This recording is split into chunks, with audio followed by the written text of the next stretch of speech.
ఉల్లిగడ్డ కట్ చేసి విధంగా దాన్ని మంచిగా తవాత రెడీ అయిన తర్వాత ఈ దోశ ప్యాటర్ పెసర్లో ఇది దోశ తీసుకొని ఈ విధంగా ఇట్లా స్ప్రెడ్ చేసుకుంటే మనం క్రిస్పీ దోశలు అయితే రెడీ అయిపోతాయి.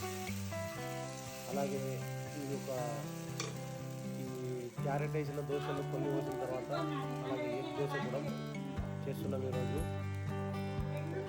సో వీడియో చివరి వరకు చూసి ఛానల్ని అయితే సబ్స్క్రైబ్ చేసుకోండి.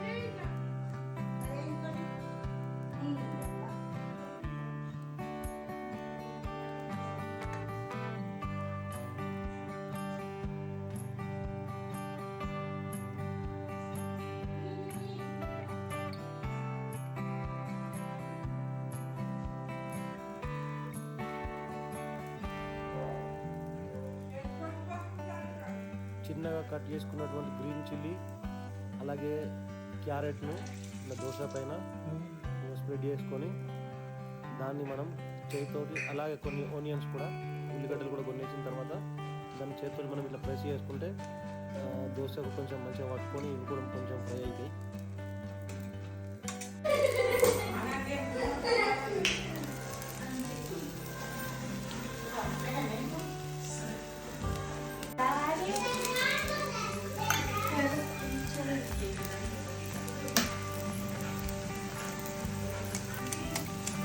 క్యారెట్ దోశలు అయిపోయిన తర్వాత ఇది ఎగ్ దోశ. ఇప్పుడు ఎగ్ దాని మీద కొట్టి ఇట్లా పోసిన తర్వాత ఒక చిన్న స్పూన్ తీసుకొని దాన్ని దోశకు పైగా మొత్తం ఇట్లా మనం స్ప్రెడ్ చేసుకోవాలి.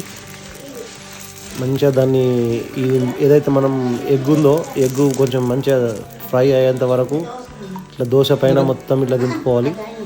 దింపుకున్న తర్వాత మనకు ఆల్రెడీ పైన తీసుకోవచ్చు ఒక సైడ్ నుంచి మొత్తం వైట్ అయితే ఎగ్ అయితే మంచిగా ఉడుకుతుంది. సో ఉడికిన తర్వాత దీనిపైన కూడా కొంచెం క్యారెట్ ఆనియన్స్ వేసేసి మనం దోశ వేయడం అయితే స్టాప్ చేసి ఇక తినుడు స్టార్ట్ చేద్దాం.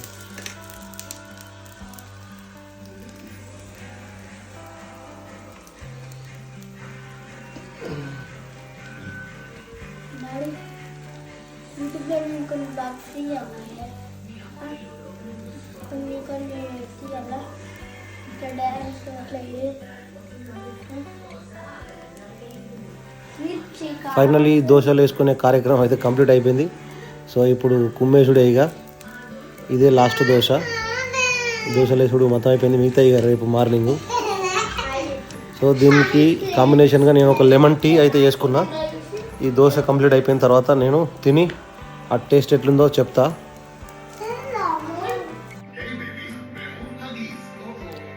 గరం గరం ఉంది దోశ అయితే.